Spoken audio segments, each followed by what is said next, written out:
Good morning. সকালবেলা উঠে fresh ট্রেশ হয়ে এই যে এখন কোনোর জন্য খাবার রেডি করছি। তো তারপর ওর খাবার বানিয়ে ওকে খাইয়ে দিয়ে এই যে এখন এসছি বিছানাটা গোছাতে। বিছানাটা গোছানো হয়েছিল না, তো বিছানা গুছিয়ে চাদর টাদর ঠিক করে পাতিয়ে দিয়ে তারপরে অনেকটা টাইম চলে গেছে। আর বাবা ডিউটি থেকে চলে এসছে, তো এখানে ওর সঙ্গে খেলা করছিল। তারপর আমারও স্নান টান করা হয়ে গেছে। এখন যাচ্ছে একটা কাজে। কি কাজে তো দেখতেই থাকো। বাইরে প্রচুর রোদ হয়েছে, তাই মাথায় ঘোমটাটা দিয়ে নিলাম। না না হলে তো আমি আর আমার মধ্যে থাকবো না, আমার অবস্থা খারাপ হয়ে যাবে। তো তারপর এই যে খুব রোদ হয়েছে আজকে, তো যাচ্ছি হচ্ছে গরুকে জল খাওয়াবো বলে।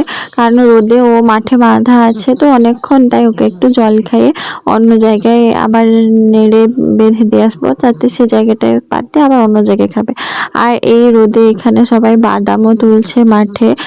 তো তোমরা হয়তো দেখতে পাওনি ফোনে, অনেকটা দূরের দিকে, তাই তো দেখো ওরও প্রচুর জল তেষ্টা পেয়েছিল, সব জল খেয়ে নিয়েছিল। কিন্তু এই যে দূরে ওই যে বস্তাগুলো দেখা যাচ্ছে না, ঠিক ওইখানেই লোকগুলো বসে কাজ করছে। তো কৃষকদের কখনো শান্তি নেই, গরম হোক বৃষ্টি হোক যাই হোক না কেন তাদেরকে তাদের কাজ করে যেতে হবে, না হলে নিজেদের সংসারই তো চলবে না। গরুর জল খাওয়া হয়ে গেছে, তারপর ওকে উপরে নিয়ে আমি অন্য জায়গায় বেঁধে দিচ্ছি।